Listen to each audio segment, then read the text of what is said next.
Bila ya ilmu hatuwezi kufanikiwa. Wafanyabiashara watakuwa wezi, madhalim.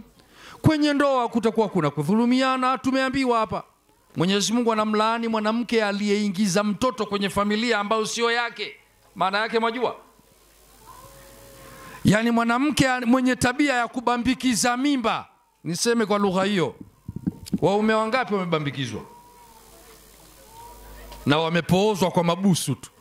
Yani kapigwa busu eti ndio kapoa. Kenge mkubwa. Ni jambo ambalo Allah analichukia mno hilo, baya kabisa. Mwanamke kuleta mtoto kwenye familia ambaye si wa familia hiyo. Na leo wanawake wengi ndio wanajua hilo. Na anaongea kabisa mbele ya kijiwe. Unadhani huyu mwanae namlia pesa tu? Wewe Allah atakuchoma kwenye moto wa Jahannam. Uliyeingia kwenye ndoa kwa sababu ukale pesa, maana hujajua maana ya kuolewa. Wajua kuolewa nkupika michuzi tu. Haya yote hayawezi kujulikana bila ya ilmu. Nimalizie. Mtu mmoja alikuwa anaswali hana ilmu. Alikuwa anaswali hana ilmu hata kidogo, anafuata mkumbo tu. Wakirukuu anawachungulia, wakiinuka anawachungulia, na yeye ndo anainuka. Siku moja alitawadha. Wakati anatawadha pale kwenye koki, katawadha vizuri kuanzia mwanzo kwa sababu aliigaiga. Mpaka akafika kwenye mguu wa kulia. Alipomaliza kutawadha mguu wa kulia kwenye koki pale, maji ya bomba yakakatika. Ukabaki mguu wa kushoto hajautawadha. Basi akaingia msikitini. Ule mguu mmoja umepauka, hujatawadha. Ile miguu, viungo vingine vyote katawadha. Wakati amefunga swala akauinua ule mguu mmoja.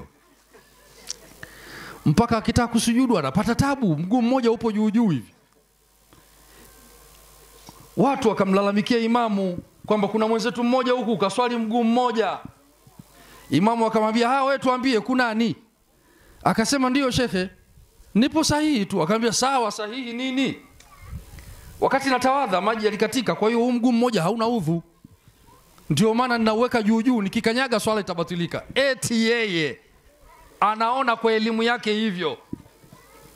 Kumbe mguu mmoja kutokuutawadha ni mwili mzima hauna udhu. Yeye kaona ule udhu umeenea baadhi ya viungo, ni kiungo kimoja tu. Huyu hana ilmu. Na watu wa mfano kama huu wapo wengi. Wale wenzangu na mie wanaoswali idi hadi idi. Tena anaswali ya uwanjani, anaswali tahiyatul masjid, si tahiyatul uwanja hiyo. Maana katika swala ya idi hakuna sunna, lakini angalieni siku ya idi watu wengi wamesimama wanaswali sunna. Sunna za wapi zile? Kaa darasani. Haya uyasome. Nimalizie. Wajua, ukizoea kusomesha kila linalokuja unataka uliseme.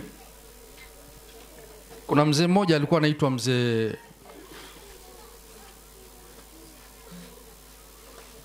mzee Ramadhani. Kama kuna mzee Ramadhani hapa anisamee, napigia mfano tu. Mzee Ramadhani yule walijenga msikiti. Alikuwa anapenda dini, yeye hana ilmu. Alikuwa yeye mzee Ramadhani na wazee wenzie wawili, na mzee Musa na mzee Ibrahim. Imamu alikuwa sana ni huyu mzee Musa. Ndiye alikuwa na elimu ya kusoma Qur'an. Huyu mzee Musa alikuwa akiswalisha, huyu anapenda kusoma sura ya Sabbih isma rabbikal a'la.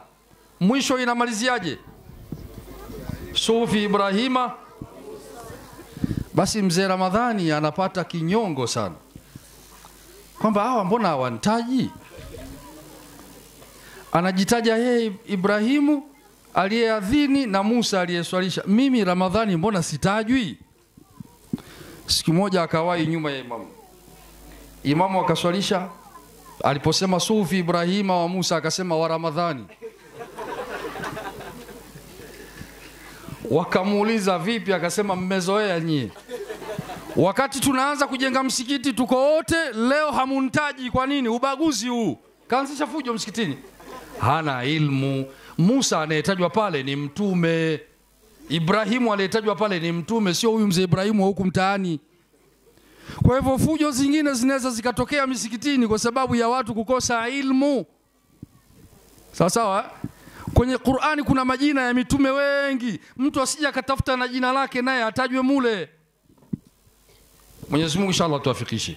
Mwenyezi Mungu atupe amani na Mwenyezi Mungu awabariki hao watoto, wasome waendelee wasichoke wao na wazazi.